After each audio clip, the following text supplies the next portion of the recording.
my name. They used to call me Money Man, Danzy Falls, old Danzy boy. I can agree to that too. I think the only thing that helped me was because I had a relationship with God.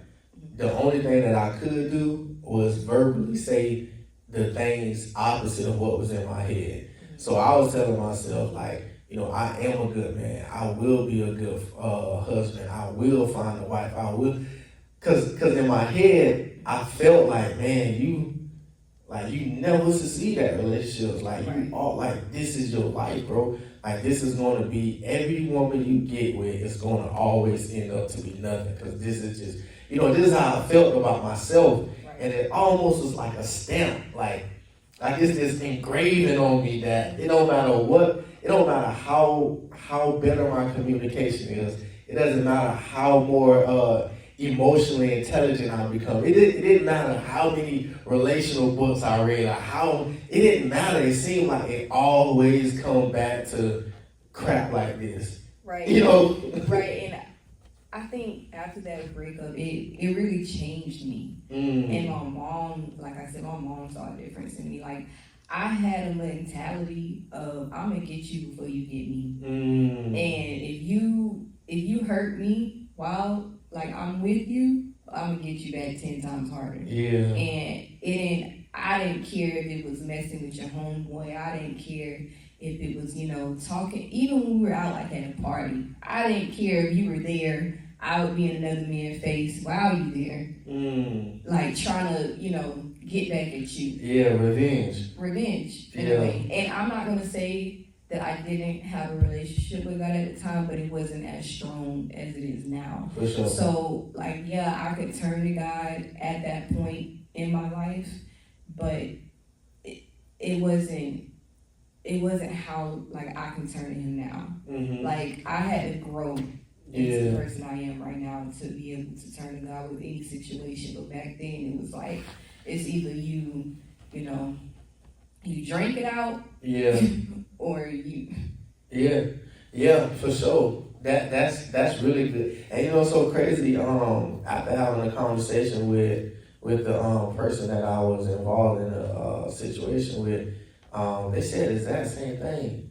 It was like, and I said, man, I noticed like you're not even the same person anymore. Like you always like this whole I'm gonna match your energy. Like whatever energy you bring, I'm gonna match it. And I'm like, man, you've never been like that. Like if a person decide to call me, then I'll call them. If they don't text me, I ain't texting them. If they don't want to be, I don't. It's like a tit for tat. And I said, man, that's gonna lead you to a black hole.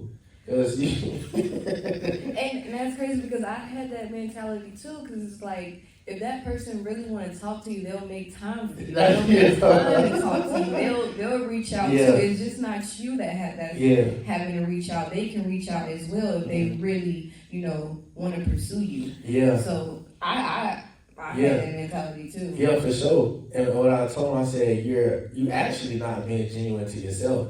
Because it's like, dang, I really want to text this person, but they don't seem like they worry about me, so I'm not going to do it. And it's like, no, it spreads, because that's also a form of suppression.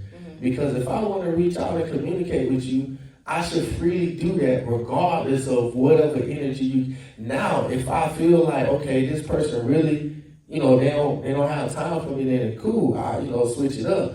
But I'm never going to allow, and this is the place I've got, but I'm never going to allow, someone hurting me or my pain I don't want to inflict that on somebody else.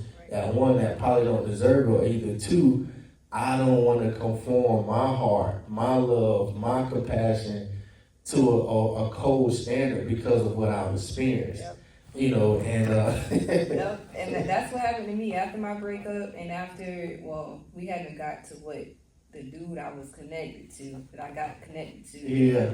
But after that, it's like my heart turned stone cold. Like, wow. Listen, I didn't care about hurting feelings. I didn't care about breaking hearts. I didn't care about having a roster while trying to talk while only one person talking to me. I didn't care. Yeah. Like, I know how y'all Like I know how y'all are, so I'm gonna be the female version of you. For sure. Yeah, and it's protection mode. It's to protect self.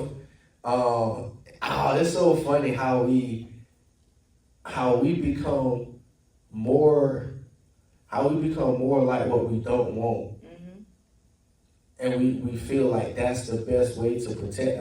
I sit there and I ask myself, why, if I wanted to protect myself, why not just don't deal with nobody? And the answer to that was, I really didn't want to sit with my own thoughts. I really didn't want to sit with my own self.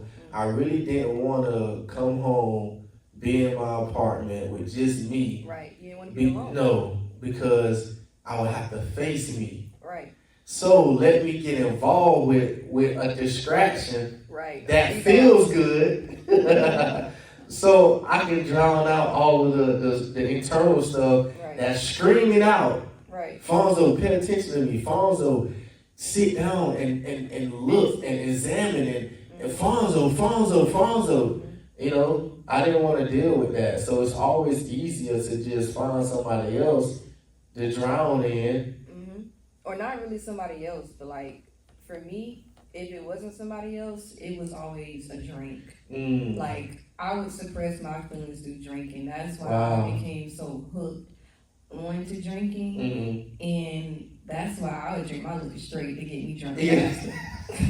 That is crazy. Yeah. And that's why I was an emotional drinker. So everything that I was like, you know, partaking in, drinking, like my emotions would really come out from what I was drinking. And by the morning I would forget everything I said. And my friends would have to remind me of everything I said. And it's like, dang, like I thought that. And you know, when people drink, that's what their they real say. feelings come out. Yeah. Wow.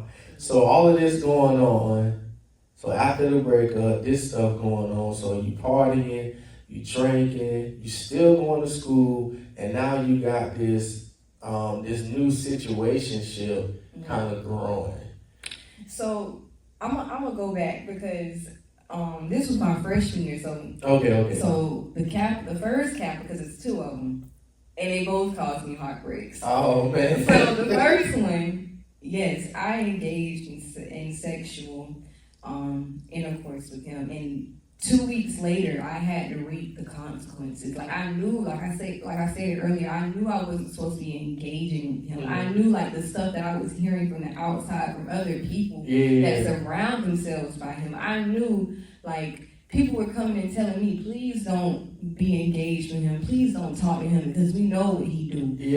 We know what he doing outside of you. We know that he's talking to multiple girls outside of you. But you don't know this because you act like you don't see it. You're trying to be blind to it. But don't do this. But I was still engaging. And then 2 weeks later, found out that he gave me chlamydia and gonorrhea at the same time. That's so, and at that time, I was asking him, were you having sex with other people? No, it's only you. But I know at the time, I was listen. The only person I engaged in sexual contact with was my ex. I lost my virginity to him. Yeah. So I knew I wasn't engaging in no sexual contact with anybody else but you. So you had to be engaging in sexual intercourse with other girls. For sure. That right there, that's gonna always tell the truth. And it's so crazy. In every case, every situation, warning comes before destruction. Right. I think about your last story you told when the Spirit of God told you to put your seatbelt on, you know, and it's so crazy because even with me, I done been in situations like that before where I done had to make them phone calls, and I'm like, dang, but you know, because you know I'm dealing with, like, I think at the time I was dealing with like 6 people at one time, and the person that I really cared about, you know, didn't know. And, you know, I deal with this one person, and what caught me up was I was dealing with people too close together. So it wasn't like this woman this week, that woman, no. It was like this woman Monday, another one on Tuesday, So when I got infected with gonorrhea, and then that next morning I did something with another person. So on that third day, when I'm like starting to like, dang, what's going on? What? I'm like, oh shoot. But I already done hit like 2 other people. Yep. So I'm like, dang, shoot. So I now I'm going to the doctor. I done got tested. I got, they give you a penicillin shot or whatever. So all that's good. So now I gotta make these phone calls with all 6 people because I don't know, like I'm just experiencing this, but I don't know how long this really been going on. Right, and at the time, I didn't even want to tell him. Like, I was so pissed. Yeah. I felt so disgusted with myself to the point where, like, you not only gave me 1 STI, but you gave me 2 at the same time. At the same time. Like, there's no telling how many people you were messing with before me. And the warning comes before destruction because I had people telling me, don't mess with this dude. Don't engage. Like, we know, yes, he's a Kappa, but he gets girls. Like, we just saw a girl come in his house last week. But I wasn't paying attention to that. Like, I was listening to only what he was telling me. For sure. And that's how we can get caught up too. I wasn't listening. I wasn't taking heed of the warnings that were coming to me. And it was a lot of warnings, but I took heed of the destruction. And I had to reap the destruction. For sure, definitely. And the same case. And it's, I'm thankful to y'all that I have had the experiences that I have had. And I'm very thankful to y'all that I have been a hunter, that I have been out there, and I know it is because now I have a daughter. Like, I can tell her, like, just by nature, men, we're hunters. Right. That's just what it is. So, I'm gonna tell you whatever I need to tell you to get whatever I need to get. But as a father, my hunting don't stop. My position changes. So now instead of me hunting on the ground, I'm the sniper. Right. So I get to have my daughter up there in the sniper booth with me, giving her the game. You see that right there? You see that move? You see you setting up to make this kill? I can give her the lay of the land because I done been down there. Right. I know exactly how it goes. Right. And I feel like most times in people's lives, they don't have a sniper. They don't have somebody that's real enough to keep it real with them and say, hey, I know you like this little boy, but I guarantee you this what's going on. And if you don't trust me, fine. Just do this one thing. And if it works out this way, then I'm for real. But if it don't, then keep doing what you're doing. Right. We don't really have people in our lives that we can go to most of the time that can actually give us game about the things we're involved in. Like Brandon on the panel, he was talking about when he got dropped at FAMU, nobody told him it was going to be all of these women and all of them beautiful, all of them. Nobody prepared him for that. Nobody prepared me for the college life either. Like, when I went into college, I thought like, hey, I'm gonna be in a relationship. This relationship is long term. I'm not looking at nobody else. Like, I'm good. Like, y'all leave me alone. Like, I don't want none of y'all. I'm in a relationship, but it's just crazy about how when that relationship ended, all the temptation came in my face, and it was just like, what I do now? Like, I wasn't prepared for this. And after that moment, after I told him and everything, he went and got checked, he apologized, and eventually I had to forgive him and myself of it. And I had to just move forward knowing like, hey, you've been through this. How can you take heed now? And even though I felt like I took heed for a little bit, and then I was right back where I was, trying to get people before they hit me. And even though I wasn't specifically engaging in like sexual intercourse with people, I was still in a place where it wasn't of God. And I went through a lot of stuff with men that I could have avoided, but I thank God that it got me to where I am right now. Yeah, for sure. And it's so crazy because all of these are just trickle effects of that one situation, of that first heartbreak. Right. And people don't realize if you don't properly heal from time don't heal nothing. Right. I hate when people say time heal all wounds. No. Applied and like intentional applied work on self over time. Here's like if you're not doing that intentionally to forgive, to let go of resentment, to let go of hatred, to under self-discovery, to understand in the first place, why did I even connect with this person? What about this person that I'm so just like connected to? What is within me that draws me to these type of people? Because I done broke up with this person, but now I'm with a new person. But to be honest with myself, it's really the same situation. It's just a new face. Right. So what is in me that draws me to these type of people?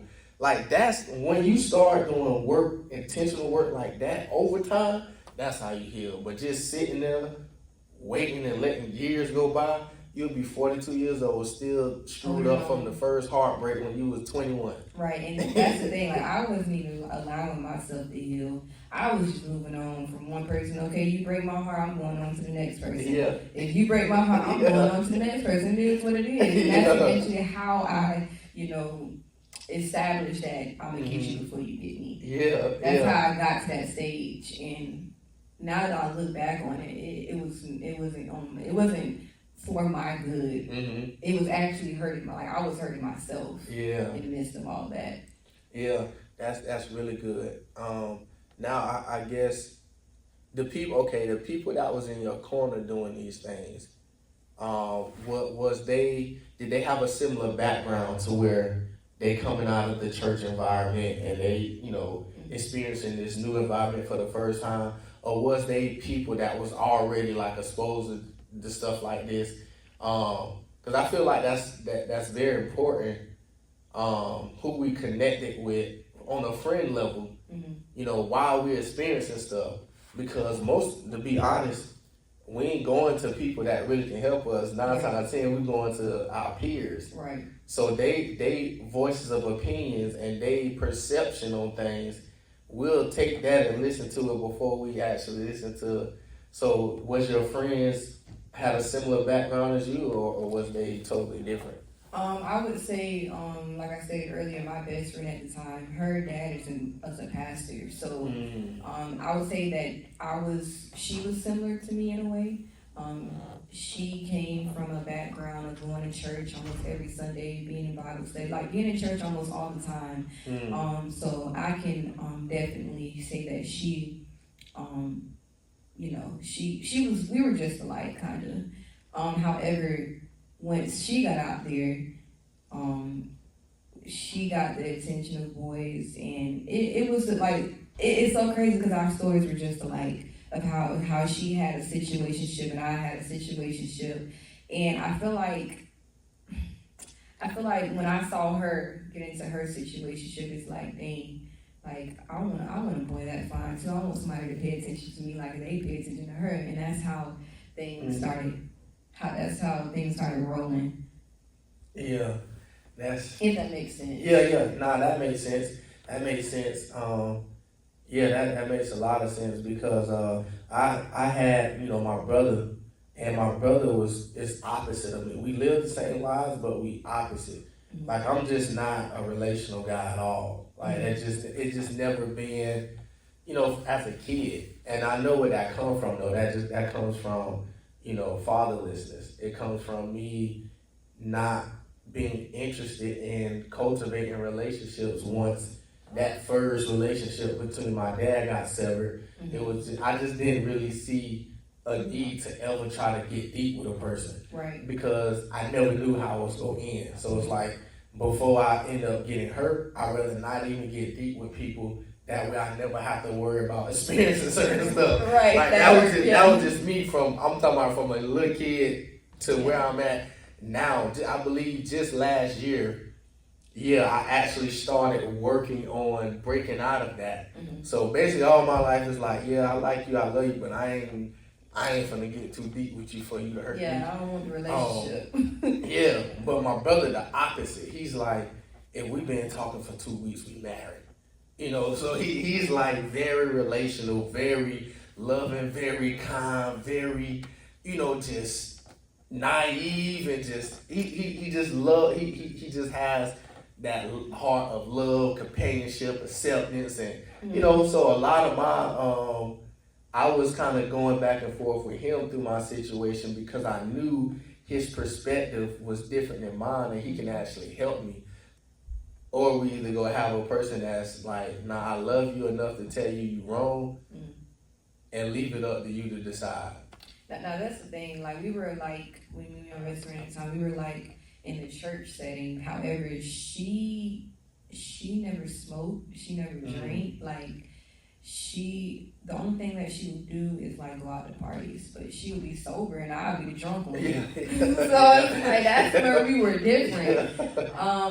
And I kind of looked up to her in a way of how like she was faced by so much temptation at parties, being around like weed and drinking, and she never like she never indulged in it. But that's what I would do. That's what I wanted. That's how I felt like I could have fun, you know, have the attention of other people. Yeah. And I think that's where drinking stemmed from. Not only showing your emotions, but you know, you're out of your body. Like you can go up to somebody and it was the eye contact for me. Yeah. Eye contact in parties, and that's how I would get them. That's how I would get my victims.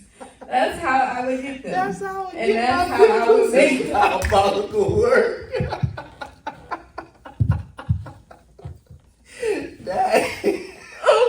And that's how I would build my roster by being drunk and just making the eye contact. After the eye contact, you either go up to them or they come up to you and put my number in your phone. And it moves from there.